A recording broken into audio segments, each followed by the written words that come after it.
Good afternoon, everybody, and welcome to Mike's on radio.com, the 5 o'clock portion of the program.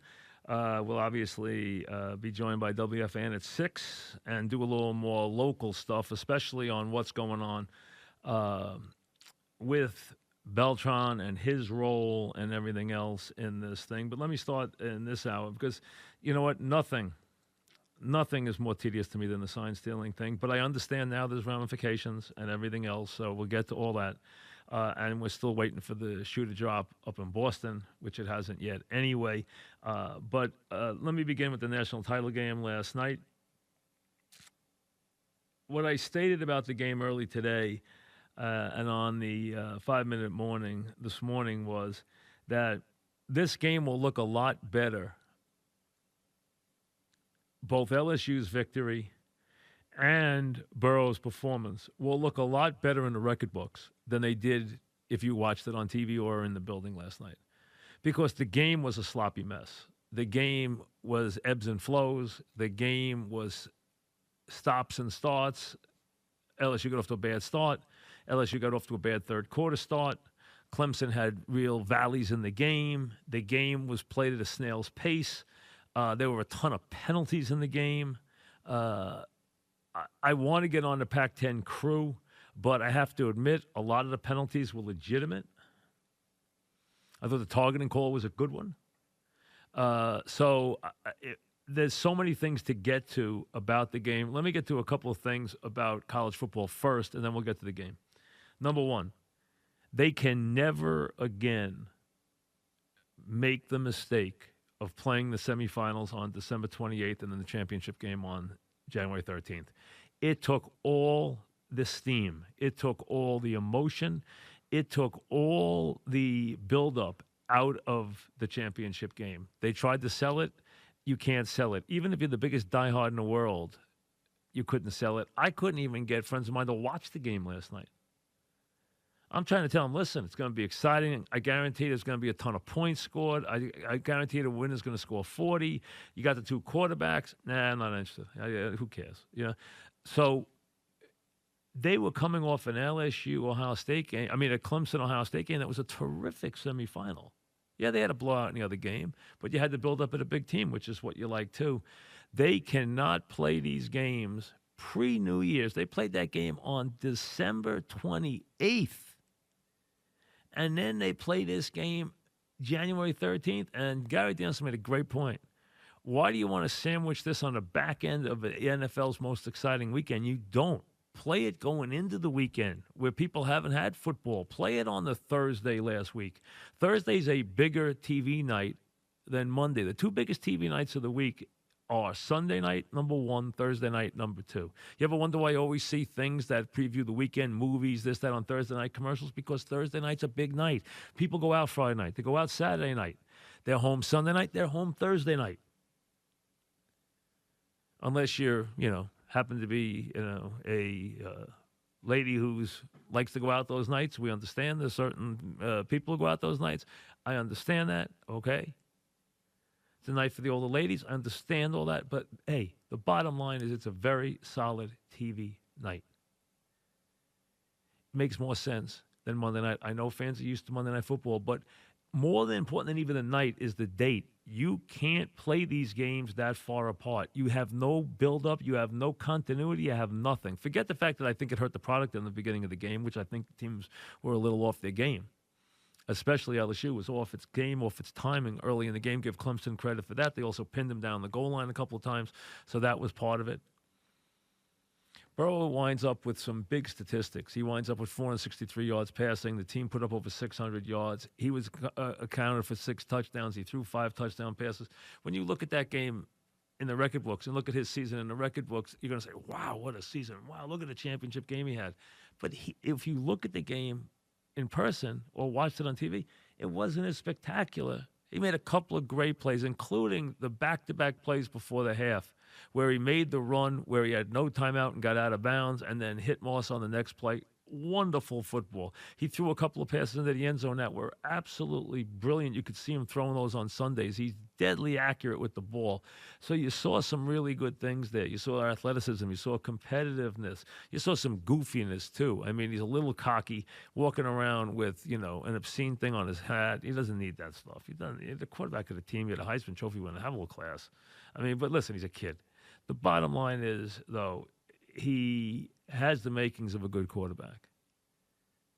And he's composed. He handles pressure.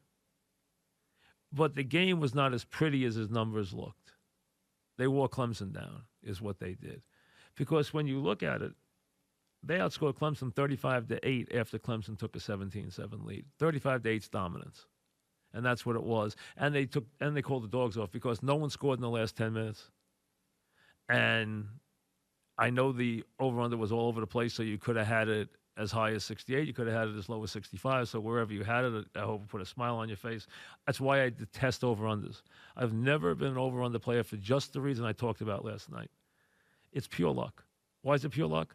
You could have 600 total yards, but if you get turnovers that result in touchdowns or kick returns that result in touchdowns, you get a higher score. Last night, you did not get a turnover that resulted in a touchdown. You did not get a kick return that resulted in a touchdown. You did not get a short field by anybody last night. So with that being the case, you had over almost 1,100 yards offense, and you were borderline teetering on the number because you didn't get any cheap touchdowns. Plus, they missed a field goal. Plus, they didn't score when they could have in the last minute or two in the game. If Dabo calls one timeout, they're going to score that touchdown. He doesn't call a timeout. He calls the dogs off, and they don't score in the last 2 minutes. So, like I said, if you had it 66, 66 and a half, you're fine. If you had it 68, which I think it varied at different points between 66 and 68, they tell me, I'm not an over on the total. I'm not an over on the player. For that reason I just gave you, I think they're pure. I think there's too much luck involved. Because turnovers play such a big part in football. And there's a game, like I said, with 1,100 yards offense where it should have been an easy over, but you don't get any cheap. There was no cheap touchdowns. They missed a field goal, and they didn't score late. So it winds up being borderline. That's why I don't like them. I thought LSU would win last night. I thought the game would be 45-35 is what I called the game. It was somewhere in that neighborhood. I thought Clemson would score. As I said to Dan yesterday, I thought LSU would score 40. The question was how many would Clemson score? Lawrence was not great last night. His receivers didn't get open a lot after the first. They had a chance to score the first couple times and didn't. They then get the lead. Amazingly, he doesn't throw a touchdown pass. He made a couple of pass plays. I thought they got a bad call on the offensive pass interference. I thought there should have been no call on the play and a touchdown. I did not think there should have been a call either way on that play. I think they both fouled. Or call it both ways. It should not have been an offensive foul. Or just good no call. If they got screwed on that call, it wouldn't have made a difference. They would have lost anyway. It could have made a difference if you lost the over-under, which I'm sure some people might have. He had a bad game. He overthrew about 15 guys. His timing was off. He didn't handle the pressure well. But, hey, he's an incredibly gifted player who can throw, who can pass. He's 6'6". It's the first game he's ever lost in about 5 years. I think he lost one game in high school on a miraculous thing that we saw the highlight last night, and he hadn't lost in college. So, I mean, he'll come back for one more year. He's the favorite to win the Heisman. He'll be fine. LSU had a great season. Burrow had a season for the ages. The game was a bore. The game was a tedious bore. College games are too long. Last night they packed so many commercials and so many stoppages in there. I almost felt like turning it off. And I like college football. I look forward to the games. And it still was hard to watch that game last night. It was so long. The game was so long. The commercials were so long. They waited so long between the games. Clean it up. I mean, you're asking too much of your audience to be there for that long. I mean, that game's an hour longer than the NFL games. That's ridiculous. It's ridiculous. So LSU did what it had to do. Clemson put up a good fight. They got up 10. They couldn't keep it together. They lost that game right before the half.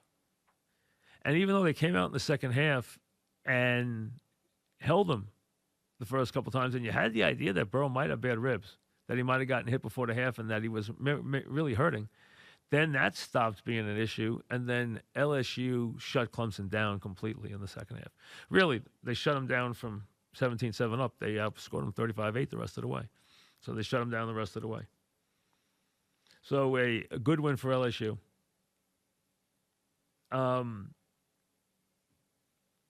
Couple of things. On to the baseball. As this unfolds, and there's still more to unfold because we don't know what's going to happen yet in Boston, despite what we keep hearing, I will save the Mets stuff for the fan at 6. I do have some Mets stuff. I do have some thoughts. I do have an idea of what's going on or what the stance is on it. Having, done some checking. So I know what's going on. I'll get to that. I'll save that for 6. Let me say this, though. I do not believe, even if, as some have assumed or have stated, even more than assumed, that this is player-driven. Whether it's player-driven, player-originated, or not, it is not the player's problem. The players have no authority because it cannot operate unless it is condoned by the general manager and the manager once they know. And they both knew, and they both condoned it, may have even aided. I don't really know or care. Doesn't matter. They are in authority. You can't blame the players here. When the Pats got caught doing what they did anybody once bring up blaming the players? If the players knew what the Rams were going to run in the Super Bowl, did anybody blame the players for taking that information and running with it? Of course not. How the information was garnered, the illegal way it was garnered, was the issue. The coaches were the ones who should get hit for that. Players are going to use that information because they are in a business where they will do anything within their means to win the game. Because we get into all this sanctimonious nonsense about, ethics. Really? So wait, what are you telling me? The guys who threw spitballs all their lives, they now have to come forward and say, I threw a spitball, I give back every game? If Whitey Ford threw a shutout in the World Series and did it with Elston Howard cutting the ball up with his shin guard, is that okay? Or should they have thrown themselves on the mercy of Major League Baseball for doing that? There's a fine line here between gamesmanship and what's right and what's wrong. If you give the players the information, they are going to use it. They are in a business where performance is how they feed their families. They are going to do whatever they can do and get away with in terms of aiding their performance. That is a fact. Don't be Pollyanna about that. They get paid millions of dollars. They feed their family this way. So this idea, this sanctimonious nonsense that they will not do this is just utter ridiculous blabber. They will do it. Every time they will do it. If they could take something and get away with it that would make them better, they would take it. If they can use information and get away with it, they will use it. They will do whatever they can do. And what's the difference between that or putting the kicking balls in the dryer or flying open the doors of the building when the field goal is kicked or spying on the sideline for stealing signals, or the way the signals were stolen by the Giants in 1951, or go down the line. This has been going on in baseball forever. But when you use outside means, you are playing a dangerous game, and you know if you get caught, there are going to be penalties. Plus, the commissioner basically warned them. If you use technology in this day and age to do anything to alter the competitive nature of the game, I will come down on you as hard as I can. That's what he promised. That's what he did. He came down on him as hard as he is allowed. Remember, you got to remember something here, folks. This man does not run baseball and do things that are good for the game of baseball. He is an employee of the owners. He is there to keep the peace and the competitive balance among a bunch of billionaires. He answers to them. And what they want is a competitive field among all of them, and that is what he is paid to do. He is not there for the good of the game. That's utter nonsense. He is an owner's employee. That all changed when they got a union that became as powerful as any entity in the sport. The commissioner became the other side of that seesaw. That changed, and it will never change back. So understand what the owner's job, the commissioner's job is. He works for the owners. And the owners want their game run a certain way. And they want a fairness among the game, among their owners, so that one owner doesn't have an advantage over another owner. That's what they're looking for. Plus, they don't want the integrity of their game played with, because that can hurt their business at the gate, which is what they're always worried about. Selling tickets, selling commercials, getting eyeballs to screens. That's the business they're in. You know what the biggest job of the commissioner is? Don't ever get the first line of the test wrong. It's to grow revenue. Case closed. That's the first. If a commissioner doesn't grow revenue, he's getting fired. That's the first. Then it's to keep competitive balance and all the little things aside. But the first line is grow revenue.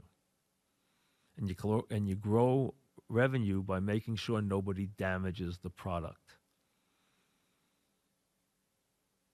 And this damages the product because you play with the game's integrity. Then you have people bring up all the nonsense about Pete Rose, which has nothing to do with any of this, and is so out there in left field, it's just stupid. Again, you get tired of saying it. Pete Rose has nothing to do with this.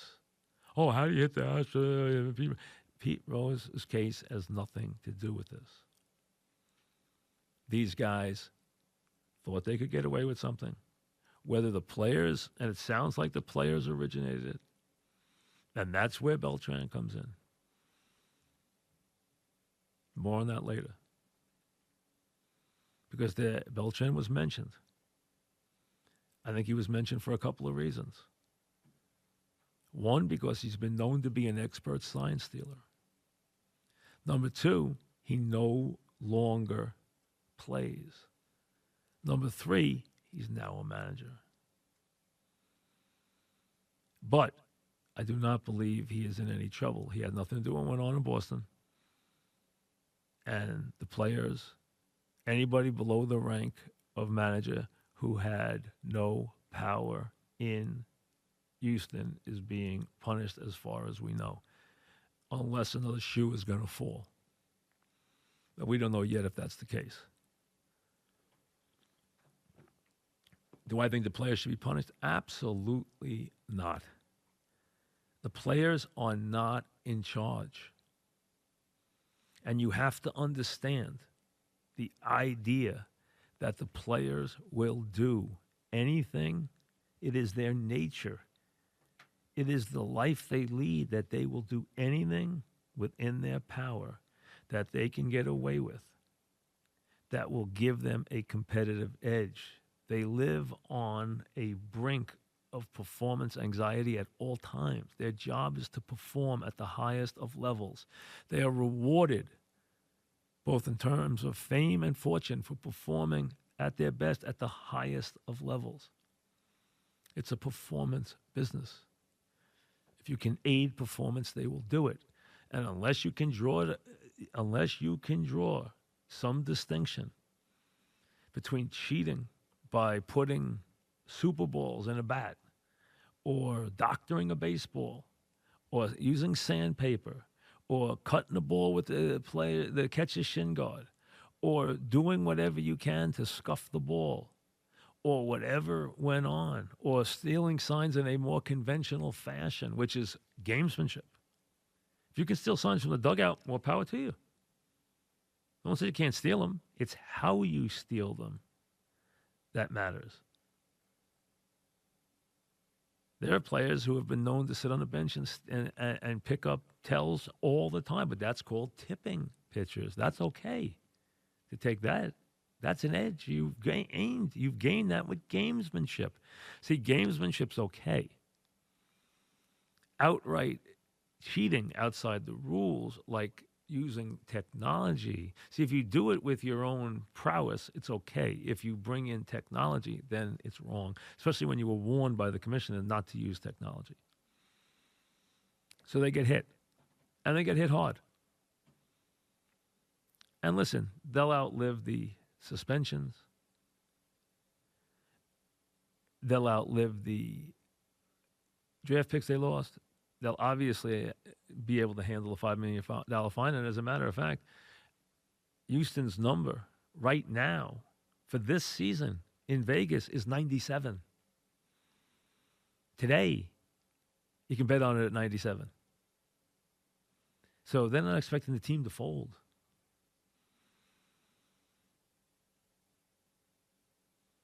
Now, as far as the GM and the manager, whether they work again, who knows? It's not a one-year suspension because I can't see them coming back real quick. Could I say they'll never come back? Never's a long time. But 1 year it will not be. And we'll wait to see what shoe drops in Boston. We just don't know yet. We need to see exactly, you're hearing a lot of rumblings about that. So, again, we can get into how much this taints championships. You want to call it tainted? Okay. How much was the Pats championships tainted when they were caught doing what they did before Super Bowls? Were their Super Bowls invalidated? Of course not. Were they tainted? Yes. To what extent? Up to the beholder. When the Yankees played World Series games and won playoff games with guys hitting home runs and pitching great games who were on steroids, did that taint them? You could say yes. Did it invalidate them? No. Did anybody ask for them back? No.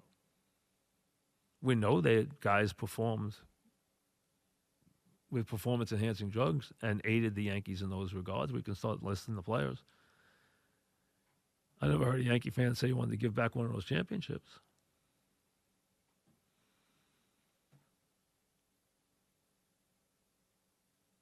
I never heard a Yankee fan say he wanted to give back the Jeffrey Mayer play, which was a blatant abuse. So this all happens at different times. Does it taint a championship? Okay. Again, in the eye of the beholder, usually the person who didn't win. Does it invalidate a championship? Not going to happen. Didn't happen with steroids, won't happen with sign stealing. Because you then get into exactly how much, and you heard baseball say and the commissioner say, we are not here to determine to what extent sign stealing impacted the games. We are not equipped to do that. And they aren't. There's no way to do that. You can talk to players who say, I don't even want to know signs. To others who say it's overrated. To others who say it's important. I chatted with Aaron Boone. He was giving a speech in December at the Fan. I went back to see him for a couple of minutes, and this came up. I guess it had just happened that day or the day before, and we were talking about sign stealing, and he thought it was significant, more significant than I do, and we were chatting about it, and he thought it was more significant. I know other players who don't think so. So it's really in the eye of the beholder. Like I said, it'll taint, it won't invalidate. The championship stands. Now, did baseball make a mistake that it was leaked, that they told the teams that were in the playoffs not to complain? Yes, because they should let that happen organically instead of telling the teams. But what they are saying is exactly what I said at the top. Don't rock the boat. Don't do anything to damage our product. If you are the Yankees, if you are uh, the Dodgers, if you are anybody who got beat in the postseason, and you start to whine, you invalidate and you hurt the product. And they don't want that. As a matter of fact, they have supposedly, although they'll deny this, at the threat of penalty, they have told these teams not to complain publicly. They'll deny that, but it's been circulating like crazy, and it makes plenty of sense. They don't want that conversation starting, and they don't want that team's media making it a crusade in that city because they know the fans will jump all over it. But Yankee fans, you've been on the other side of that with the steroids. You didn't like hearing it all the time. So just let it go and go win your championships the right way. Win them on the field. Nobody wins championships this way. Nobody. Is this a black eye for baseball? It'll pass. Sign stealing's been going on for a long time. Hopefully they get it shut down. There's so much technology now. There's things they're going to have to do this.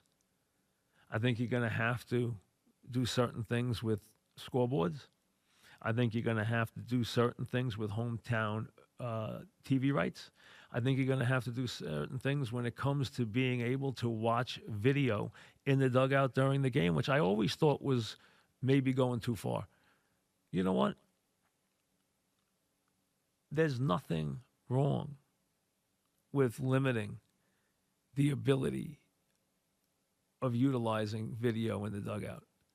Say you can't look at anything in the dugout. Say you can't even look at anything in the locker room during the game. Shut everything down. Nothing wrong with that. Play the game on the field. Now, in football, it's a little different. We know that the game, as technical as it is, that is how teams actually self-scout during the game. When you see the quarterback or you see the defensive coordinator looking at what used to be Polaroids, now looking at iPads and going through sequences on the screen, that's going to continue in football. We know that. But in football, the game is so unbelievably technical. Baseball, it's still the same game. The same game that Willie Mays always said, you know what? They pitch it, I hit it. They hit it, I catch it. Now, we can make it more technical than that, but you understand what I'm talking about. We can't limit that. Guys can go up and hit without the use of video. A quarterback is going to be aided by getting a look at what the defense just ran in the last sequence when he was on the field. And that's been going on in the NFL for a very, very long time. But the NFL has had plenty of issues, obviously, with the Patriots, who were caught again this year. And no less, doing it to the Cincinnati Bengals, of all people. Talk about paranoia. I mean, it doesn't take much to beat the Bengals, or, present teams excluded. Like I said, this will pass. The key will be here in this town, whether or not this impacts the Met manager, who is in the middle of this, and now that has become a central theme. Like I said, I will save that for 6, because I have a couple things on that. But I'll do that at the top of the local hour. But again, there's I hear a lot of sanctimonious drivel about this. There's always been this fine line about what is gamesmanship and what is cheating. I remember in the 72 pennant race, the Yankees were in that pennant race, and they weren't very good, but they were in a pennant race, and it was the first time they were in a pennant race in years, so it was kind of nice. And I was a teenager, and it was the first year I could drive. I was 17, and I had a $100 Chevy 2 that I got on my brother's used car lot. My brother ran a car dealership. At a very young age, he was the youngest general manager in the country at the time of a Buick, and he had a used car lot. You know, he used to take in cars, and you put some on the used car lot, and the others you send up to Jerome Avenue, and you pay the guy an extra. You know, the guy comes and buys the cars from you when you take him as trades. So he took in a car that I bought for $100, my first car. It was 1960. This is in 72, and this is a 1964 Chevy 2, one of those little boxy Chevy 2s. That was my first car. It cost me $100 wholesale at the time to get the car. So what did I do? Pile my buddies in the car and right up the Yankee Stadium. Okay, and we started going up the Yankee Stadium that year because I could drive for the first. Wow, I could drive the Yankee Stadium. How about that, man? We had someone who could drive the Yankee Stadium, first time ever. So now I could actually drive the Yankee Stadium. So we'd go up the Yankee Stadium, and we'd have a couple of guys I played ball with, or my brother Marty, God rest his soul, and we'd go up, and we'd buy a ticket. Then we'd slip the usher $5 and sneak downstairs and sit in the boxes at third base that were empty. You know, hey, everyone did it. Okay, we did it all the time. So we give the guy $5. Four of us would sneak down and grab a box about third inning. And that was the year the Yankees made a big run. Remember, it was the year of the strike in the first week, and then they were in it to the last week. And that last week, they were still fighting, and they weren't going to win it, but they were still fighting. But in that division that year was Gaylord Perry. And Gaylord Perry was pitching for the Indians, and the Yankees couldn't beat Gaylord Perry. And he was outward about the spitter, if you remember. And he used to drive Bobby Mercer crazy because he would basically admit he was going to throw the spitball. And here was Gaylord Perry. Now people say, oh, he was just getting in people's head. No, he was basically loading the ball up, which he admitted. So my point is, we heard that from Whitey Ford. We saw Whitey Ford get caught bringing a hot water bottle to the mound when he was having circulation problems on a cold day. We know Ellie scraped the ball on his sharpened buckles on his shin guards. Is that cheating? Is that gamesmanship? It's a very, very fine line. Now, I agree that when you swing the bat and out come a bunch of Super Bowls out of a hollowed out bat, that's cheating. I totally admit that's cheating. I think that's way past anything that's legal. That's a doctored bat. That's really, it's like using a lead bat. That's like using a fungal bat. I mean, that's cheating. But what about doctoring the baseball? What about Mike Scott and his sandpaper, or Gaylord Perry, or the guys who threw the Vaseline ball, or the guys who doctored the ball in this way, or that way, or this, or that? You know what? There was always an art to that. There was a wink and a nod to that. And all the little things that were done. And then in football, the teams that told me how they used to put the balls in the dryer before they punted them. Or, the old throw open the doors of the stadium when the field goal was kicked. Is that gamesmanship?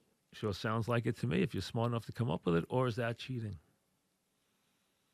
To the sanctimonious, that might be cheating. There's a very fine line with this stuff. Very fine line. But where you draw the line is when you go bring in, enough equipment to film a decent-sized movie or to get your next thing on Netflix. I mean, maybe you've gone over the line. It's a far cry from stealing a sign with someone who knows how to steal one, or can pick up a tell from a pitcher on the bench and being good at it, to having a very, very highly organized, mechanized, technologically driven sign stealing setup. And once you introduce foreign equipment to the game, you have obviously, at least in my mind, you've gone over the edge. And I think that's the case with the commissioner, who had warned them about this. because clearly there had been rumblings about what had gone on at certain times. And also, very obviously, knowing the equipment has become so extraordinarily delicate and precise that, hey, you have to ward against. And think about the next 10 or 15 years in professional sports, and think about how amazing the equipment can be as we start to deal with robotics and start to deal with artificial intelligence. And I read up on this stuff because I invest. So I understand what companies like NVIDIA are doing. Not that I understand it from a scientific idea. I understand it from a way it's introduced as new products because I invest in these companies. So I read this stuff. And the things that NVIDIA talk about, or the things that some of these other companies talk about right now, not just 5G, talk about the ability, and really the things they talk about in terms of robotics and artificial intelligence are so out there that life is going to change radically if it hasn't already. I mean, when you go in your room and the kid's having a conversation with Alexa, and it's a hilarious conversation. One night Harrison was having this conversation with Alexa that was just priceless. I mean, good morning, good night. What's the weather here? What's the weather there? Hey, what about this? What do you think about tomorrow? And it's like having someone in the room. So we live in a very different world now, and we're going to be introduced to a very different world, one that's almost Jules Verne-like in the next, 10 years. And sports is going to have to guard against this, as is all of life going to have to guard against the idea that we will be watched in every way. We will be, everything we do will be metered and counted and edited and recorded. And why would the games be any different? So this is a case of Big Brother being there. So baseball was right to warn about this, because that's how intricate this stuff is got. All the games are on TV now. Every team has their own version of Ted Turner's Superstation, which is how this all started. The Cubs and Ted Turner with their superstations. Now everybody has their own. SNY, yes, etc. Everybody has their own. So they have every game, and they have equipment all over the stadium. So what does it take for the team, through scoreboard, through people who work for them, through the network, that you have your own broadcast network now inside all these stadiums that all link up all these promotions and stuff that they do in between every pitching change, in between every inning, all the mindless, vapid stuff that you have to sit through is all done through that team's ability to channel that network that's on the ground in that stadium. Well, it's not a far cry for that to be used for ulterior means, for their ability to plug into that and think about it like, on an off day. Well, this stadium, well, we have this, we have that, we have this, we have ability to do that. Look at this shot, look at this, look at that, look at that. All of a sudden, that can be used for ulterior motives. And baseball was wise enough to warn that better not happen. Well, it has happened. And let's be honest, it makes sense that it was going to happen. It was logical. It was a logical progression. When you realize the mom and pop systems of sign stealing that were utilized or accused back in the days of the Dodgers and the Giants, which is now an eternity ago. You're talking back in 1951. You're talking 70 years ago. They had an ability to do this. You don't think we have an ability to do it now? I mean, let's be real. We could tell you what each player had for breakfast. So, I mean, it has reached a point where that has to be turned off, because clearly it's there. Unless you're going to make it all legal and turn it into a game of espionage.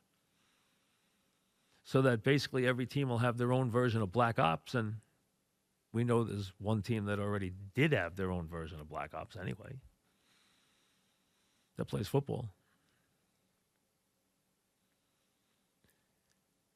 Every team will get involved, and maybe teams already have. Would it surprise you? It wouldn't surprise me to find that out. Because let's be honest, the technology's there, and people who are trained in that stuff is there.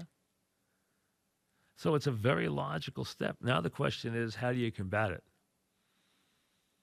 How do you combat it?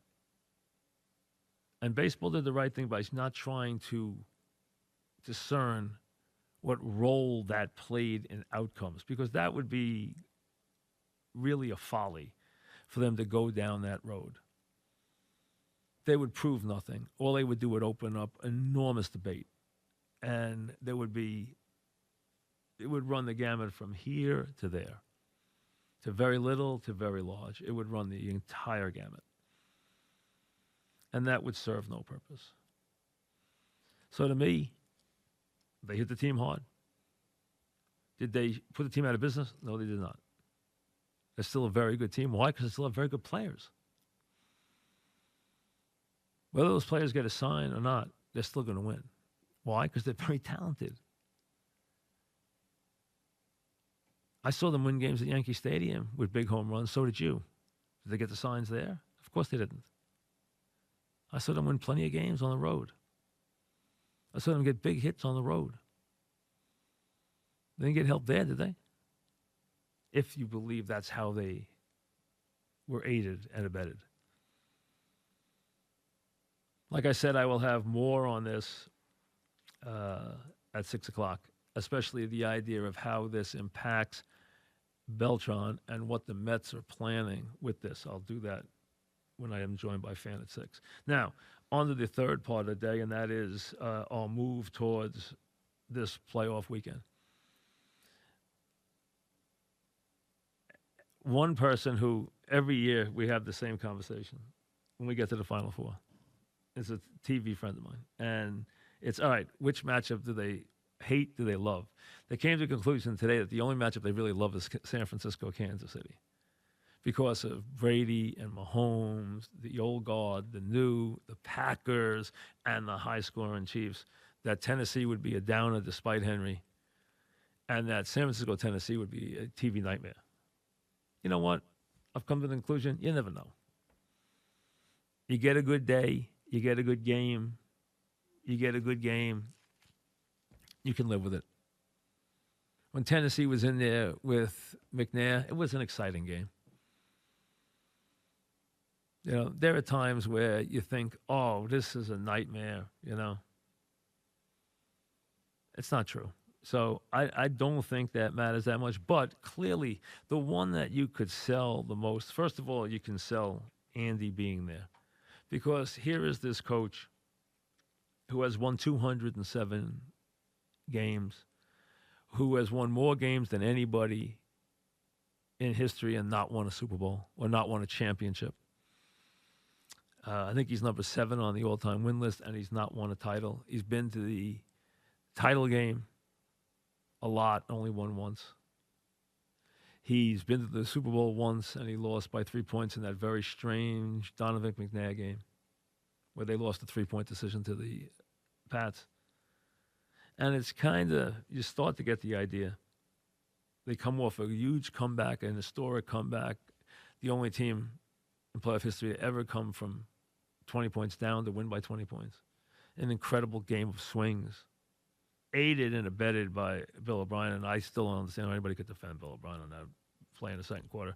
That plays against any kind of sound football I've ever thought of in my life.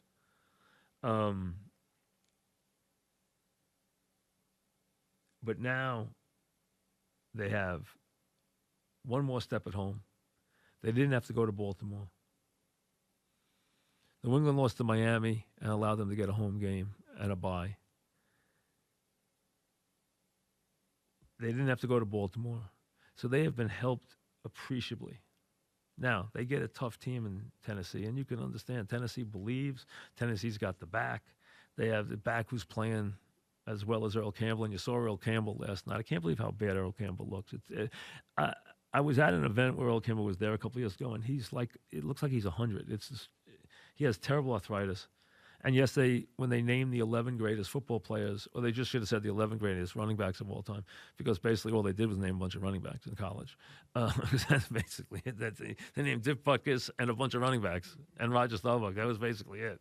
Yeah, here's what we got, folks. We got 11 players. We're going to give you Roger. We're going to give you Dick Butkus, and we're going to give you 9 running backs. So here we go. Herschel's there. Bo Jackson's there. I hate to tell you this, okay? If you know anything about college football, Doak Walker has to be there. Now, yes, Red Grange was there. Jim Thorpe was there. If you know anything as a college football historian, and I do consider myself something of a college football historian, Red Grange has to be there. Jim Brown has to be there. Doak Walker has to be there. You didn't do your work. There's no way you take Herschel. There's no way you take Bo Jackson over Doak Walker. You cannot. Okay, the problem is any of these lists where they infuriate is, yes, they don't lose the immortal player. So Jim Brown is always number one, which is any list you start in football. Just put Jim Brown, especially since he's still on the earth, just put Jim Brown first. You can never lose doing that, and they did that last night. And I'm really glad they put Roger in there because Roger's the most exciting college football player I ever saw. He's also the most exciting NFL player I've ever seen. They put Barry Sanders in there. Barry had an incredible season. Not automatic. Herschel, yes. Herschel, yes. Herschel was that big a figure. Some of these other guys, borderline. Grange, yes, absolutely. Grange was a national icon. Jim Thorpe, greatest athlete ever produced in the United States. Incredible football player, Carlisle Indians. You know? And then, obviously, played baseball for room and board, and it cost him his Olympic medals, which is one of the great travesties of all time, one of the great, great bigoted decisions in the history of American sport, which is almost disgusting to the point of making you vomit, okay, what they did to Jim Thorpe. That was such bigotry, it didn't matter. The greatest athlete ever produced by this country. I think 2 of them were in that 11. I think Jim Thorpe was one and Jim Brown the other. 2 of the greatest ever produced. But there was a lot of running backs on that list to make the point. But Earl Campbell was there last night. And I don't want to call Henry Jim Brown because I don't know if I want to call anybody Jim Brown. But I'll tell you something. He is dominating the way you haven't seen a big back since Earl Campbell. And he has that same power and speed that Earl Campbell could run, and so could Jim Brown, run over you, through you, around you, and past you. And that's what you've seen Henry do here. Henry is an extremely large man. And he has an incredible gear. So he is running through people. He is running around people. He's running over people. I mean, and then on top of it, he puts a little cherry on top by throwing a touchdown pass with a jump pass. All right? When was the last time you saw a jump pass in the NFL? So he has brought really a dynamic to this game, the likes of which we have not seen in a long time. And they have that. That's a fascinating game for me because they have that quality that road teams that get hot in the playoffs have. They believe. You can tell they believe. They get off the bus believing that team. And they'll have to try to stop this juggernaut offense. And it is a juggernaut offense. And then the other game, Niners were impressive. Their defense was really impressive. Getting Ford and Quan Alexander back, they looked like a different defense. Niners were impressive. They shut Minnesota down. They shut the Minnesota running game down. I mean, Dalvin Cook never had an inch to move. And Vikings had one of the lowest numbers since the merger, one of the lowest playoff numbers in terms of total yardage and by any team since then. So they are very impressive, and they will face this quarterback. Now, if you want to say that revenge is served better cold. Has there ever been a colder serving of revenge? Because when Rodgers had to wait on draft day all those many years ago, he promised to get revenge against the Niners. Now, is it a little late, or does he still have some of that in him now that he's 40 years old and a superstar quarterback who has already won a Super Bowl? Now he can make it two and put that. There's a big difference between being a guy who won a Super Bowl and a guy who's won 2 Super Bowls. When you think about all the wonderful quarterbacks, Dan Marino never won a Super Bowl, only played in one. Jim Kelly, heck, he went there 4 times and never won a Super Bowl. Drew Brees only has 1. Aaron Rodgers only has 1. There's a lot of really good quarterbacks that either have 1 or none. Not that many have 2. 2 sets you apart. 2 makes a difference. And that second one, it's nice when you get it. Rodgers has got to figure, hey, I'm here. I don't know when I'm coming back. I've been playing this game a long time, and this is only my chance for a second one. None of us get to go like Tom does. And obviously, winning more than one of these is rather unique because it doesn't happen that much. I mean, Drew Brees is going to leave the game with a whole bunch of records. And Brett Favre was a 3-time MVP, won the MVP 3 years in a row in the NFL. Only won 1 Super Bowl. And if it wasn't for a kick return, he might not have won it.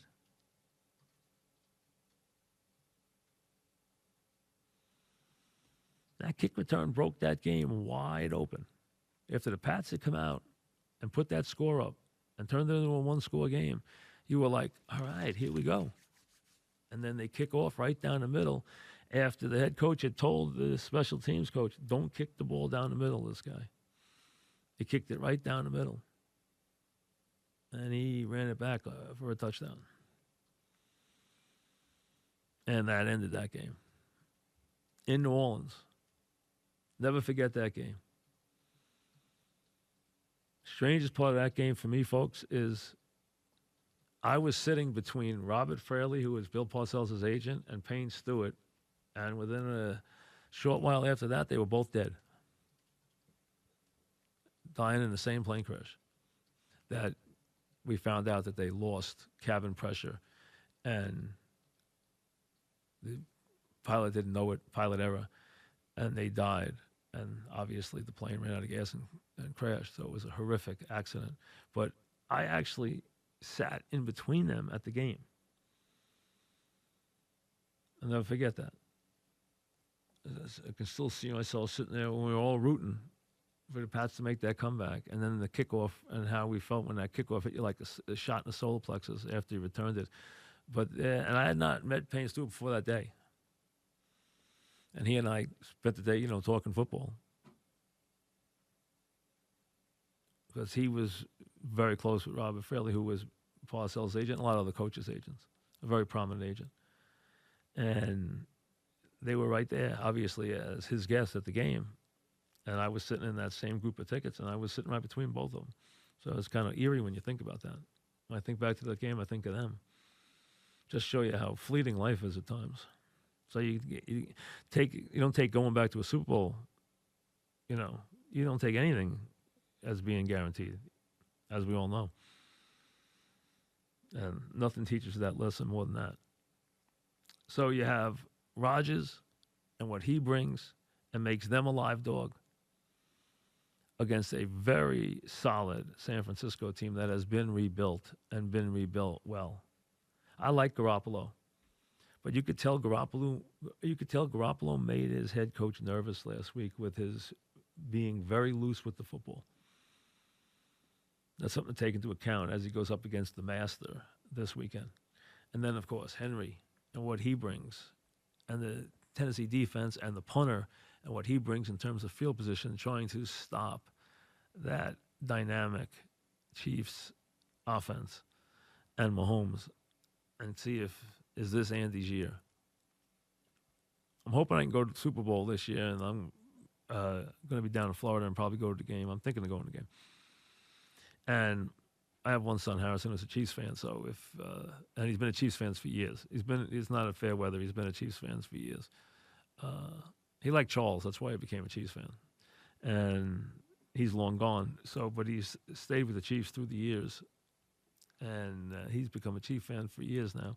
And I told him I would take him to the game if the Chiefs are in it. So, and also if the Niners are in, I'm going to take Julio to the game. So, got to pack Julio up and take him to the game too. If the Niners are in, because Julio, as you know, is a fanatic Yankee fan and a fanatic 49er fan. I mean, a crazy, crazy 49er fan. So now both games are 7.5. Chiefs are 7.5 as we move to the middle of the week, and the Niners are 7.5 for the games on Sunday. So both live dogs, but the games are very solid, 7.5 points. You're getting a good number with both dogs, which will make both dogs, I think, very fashionable picks this weekend. We'll see how it plays as we get closer to the weekend. When we come back, we'll be joined by FAN at 6, and we'll have some thoughts on the Mets and Beltran and what the Mets are thinking and what the Mets are going to do and everything else. Mike's on.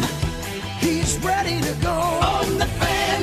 New York Sports Radio. Mike's on. Mike's on. He'll get you the sports any way that he can. It's Mike Francesa on the Fan. Sports Radio 66 and 101.9 FM. WFAN.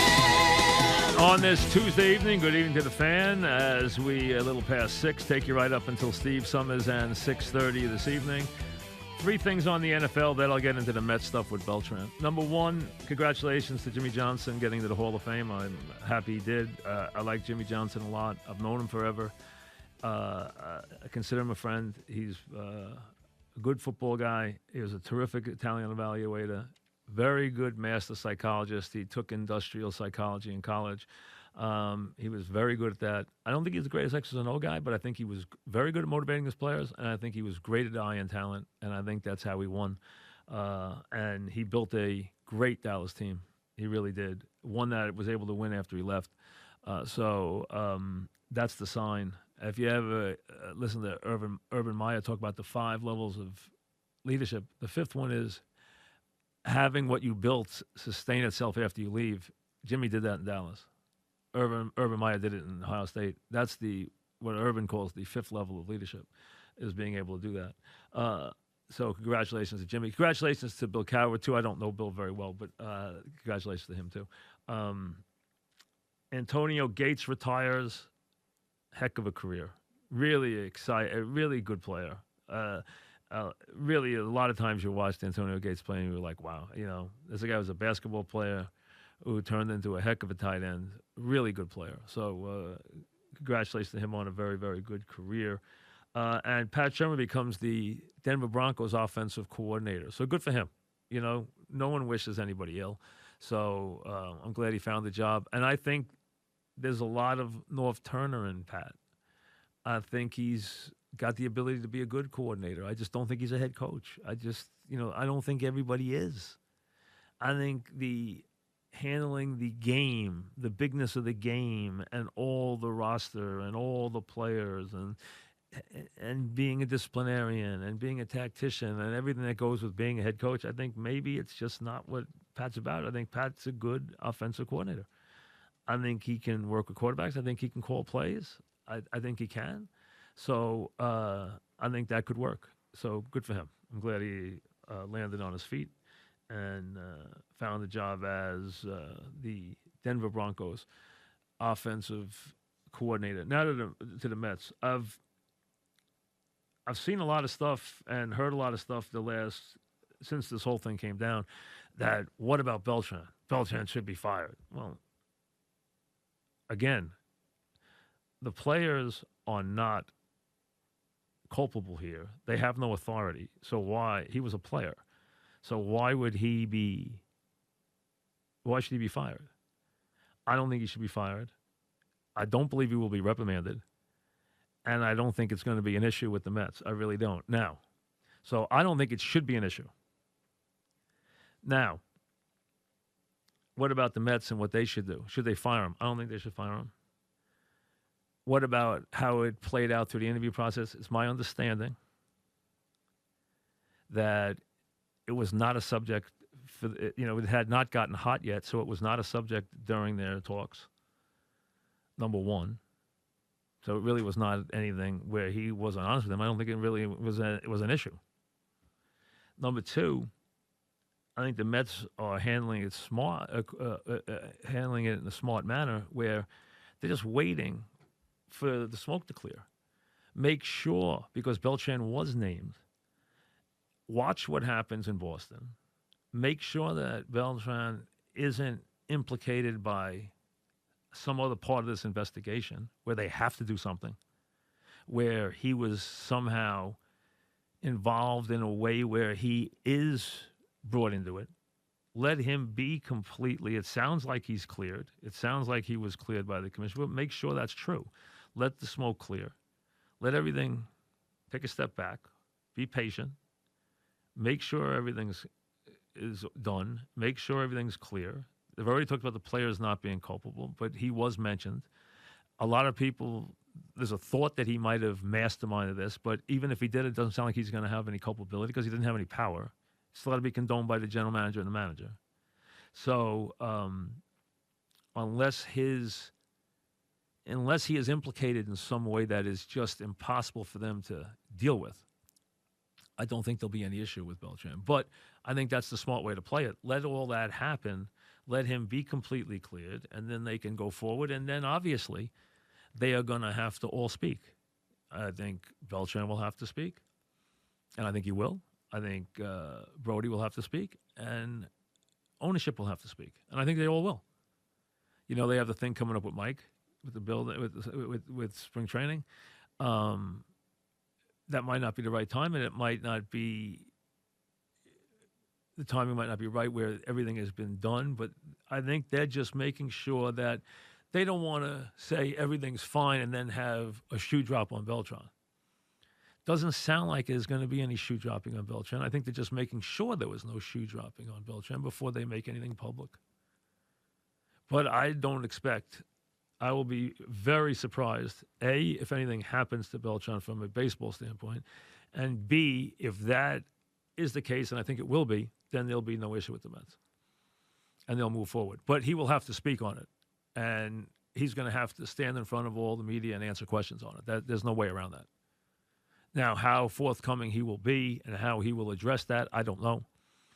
I think the best thing he can do is say, hey, if I was Beltran, I would look at everything that has been disclosed so that I would not answer questions on stuff that's already public knowledge.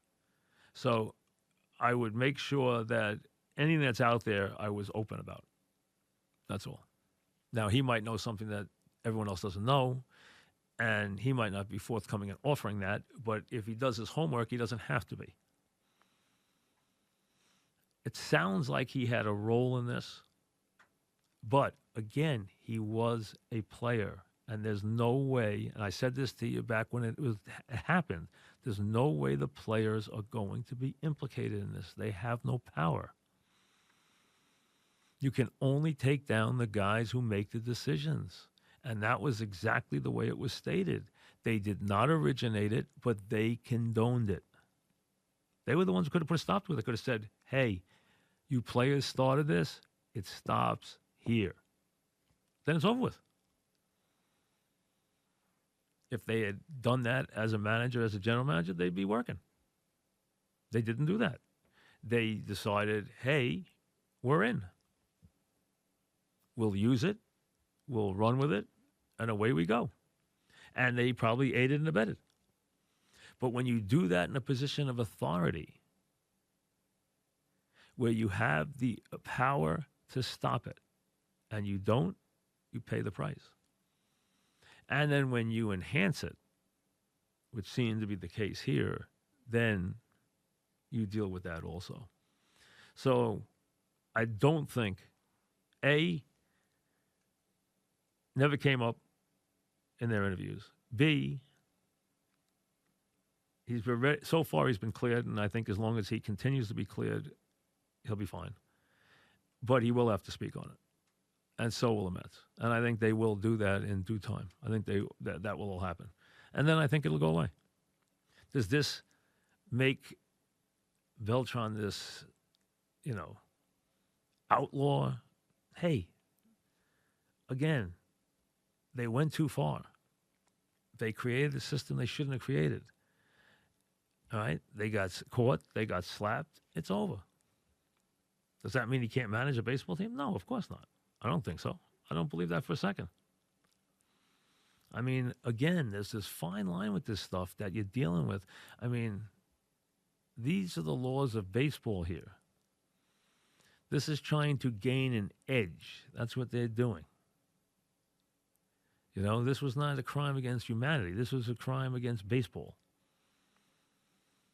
And again, we know sign stealing has been going on. The question is, when have you crossed the line where you're out of line with how you deal with it?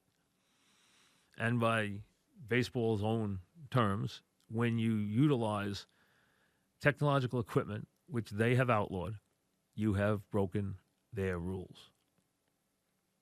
You have taken it too far, and you must pay the price. And that's the price they're going to pay now. But Beltran's name was mentioned. I again told you I thought why. A, he's not playing now. B, he's a manager now.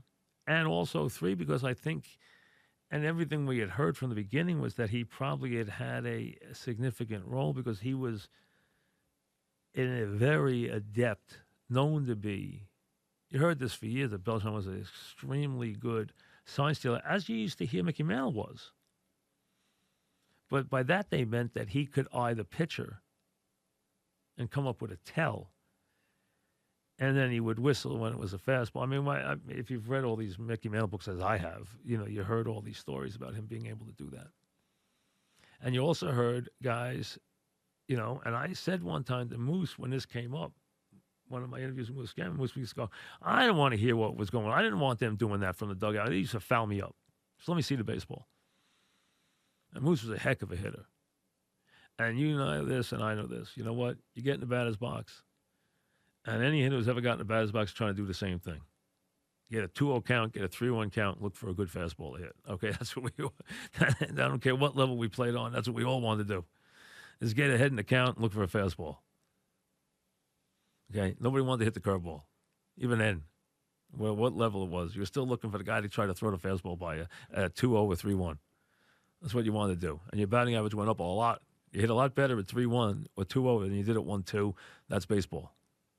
Back after this. If you watched the LSU game last night, you know that a lot of the success for the quarterback's remarkable season, and he had one of the, maybe even the greatest statistical season in the history of college football for a quarterback, clearly one of the top 3, and came out of nowhere to do it. His passing offensive coordinator, the guy who ran the passing game for them, it's a guy, Joe Brady, young guy. The other guy used to be an LSU quarterback, Steve Emsminger. I'm old enough to obviously have seen Emsminger play. He was their quarterback. He's been around a while.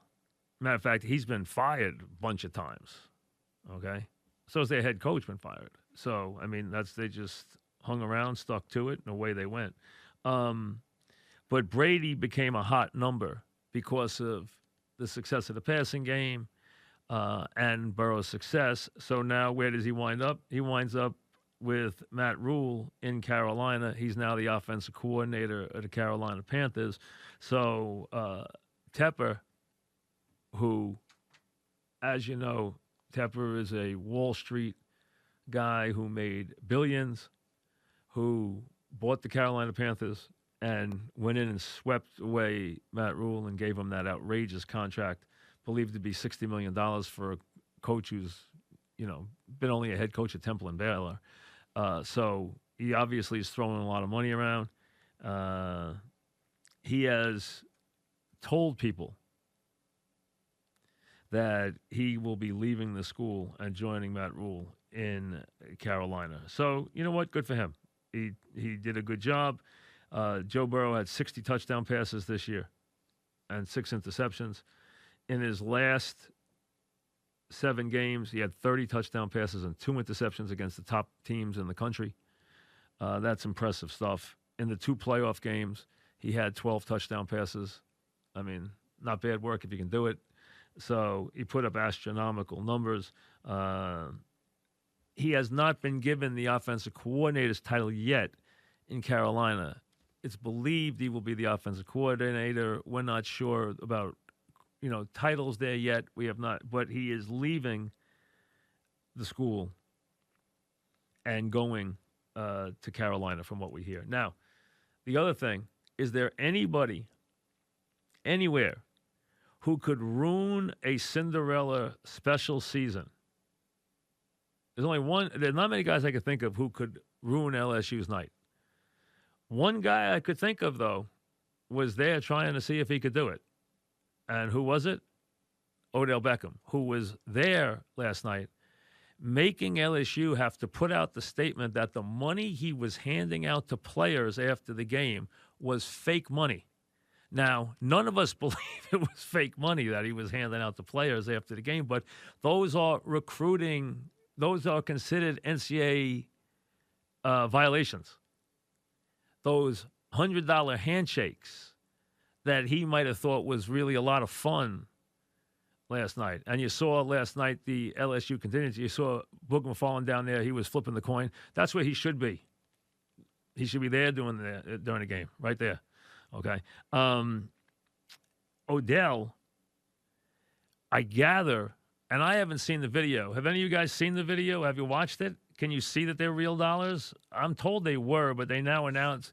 Can you see anything that gives you any validity that they are real dollars? No? Because the school actually put out. So explain this to me. Why would Odell be handing out fake money to people and not handing out real money to these kids after the game? Why would he be handing out fake money? For what purpose? It doesn't make any sense. I'm told from people that the money was real, and the school's now saying that the money was fake. Now, who knows? I'm not going to do an investigation. But here that they have to go after their greatest victory and worry about the headache of the NCAA and having violations because Odell has to thrust himself into the middle of this is just typical Odell. I mean, that's the kind of stuff as why the Giants didn't win when he was here. Cleveland didn't do anything when he's there. And you watch, when he leaves there unhappy and goes to his third team, it will be the same thing. It won't work there either. Because guys like that, as talented as they are, and remember, this guy, when he left, badmouthed Eli Manning. Go look at his numbers this year.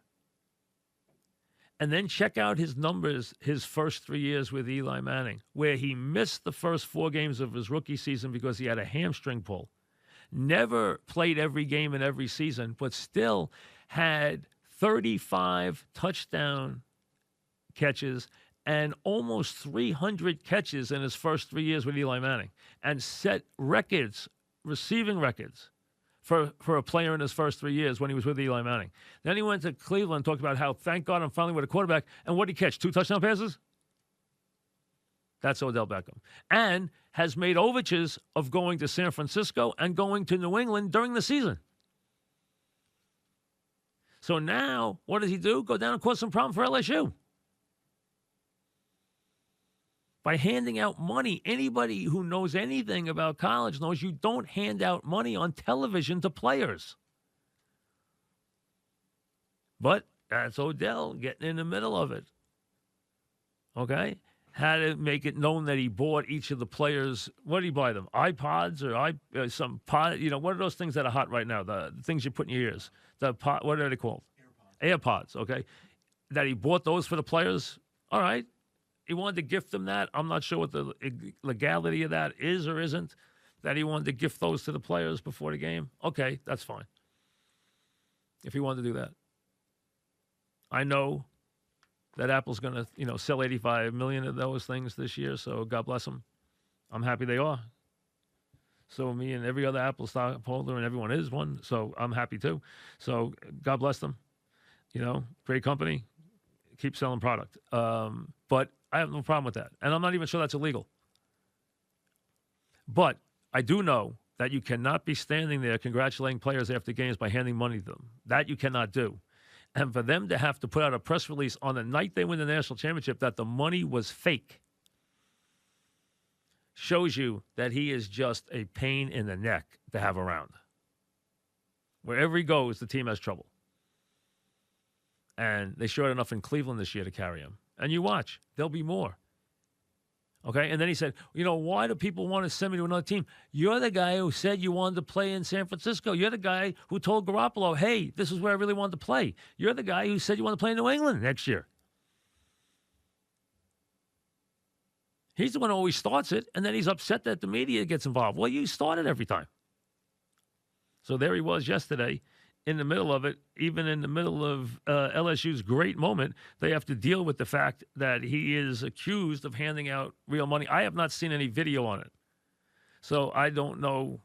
Someone can, ESPN can do some, real investigative work on whether the money was real or not. They can get look at the camera and, check the whole thing out and trace the serial numbers and do everything and find out if the money's real. I really don't care. But the point is, he shouldn't even be around the program. Is the thing. No, I understand. I understand that guys like that help you recruit because, hey, he walks in your living room and you're an 18-year-old receiver or a 17-year-old receiver, and you want to be like him. I understand that. It makes it easier for you to recruit. Okay, some guy idolizes him, just like Burrow idolized Drew Brees. You get Drew Brees. So, listen, that's how the game is played. We understand that. There's a recruiting process with all these players.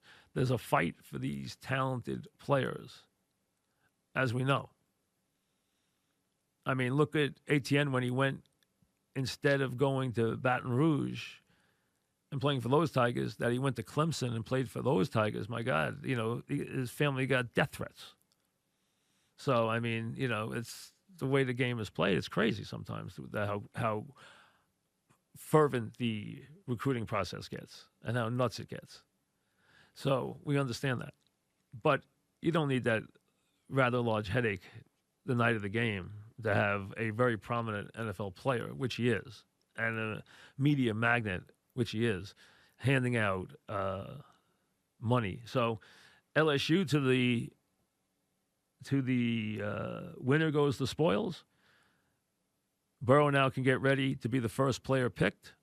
And for all his success, he winds up, all right, he's a native of Ohio, so maybe he'll like the idea that he's born in Athens. His father was a defensive coordinator at Ohio all these years for Frank Solich. So, that's why he's from Athens, Ohio. He now will be the new pride and joy of the Bengals, and hope he has a fine career. He will be the number one pick, and away he goes. Lawrence, with all his talent, will go back, as he has to, for one more year to Clemson, where he will be the favorite to win the Heisman next year. Doesn't mean he wins it. Hey, last year, I don't know, somebody could go back and look. What do you think Burrow was to win the Heisman? Had to be 100-1 preseason if he was even listed. If you could even find what he was listed, I'm not even sure you could have got an odd on him last year for him to win the Heisman. So it shows you can. There's always the theory, and this has been an old adage in college football for many years, that you had to build your Heisman candidate a year before, and then you win it the next year. Like a Lawrence, you build your candidacy, win it the next year. Not always true. You can do it and be a one-year wonder because look at Burrow. He had to be, how much? 200-1. All right, look, he was 200-1. I'm surprised there even was a number on him. 200-1 to win the Heisman. I wonder if he bet on himself. 200-1 to win the Heisman this year. And he didn't win it. He won it in a cakewalk. and put up some of the greatest numbers in the history of the sport.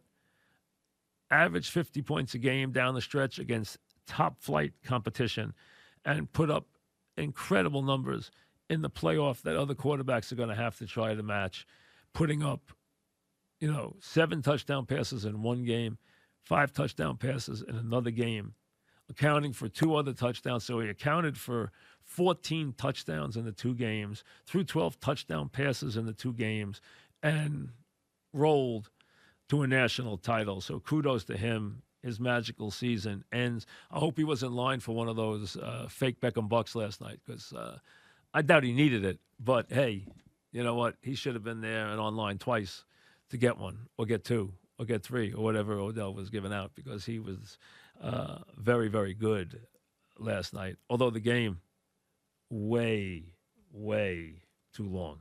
All right. We'll see you tomorrow. Steve Summers is next.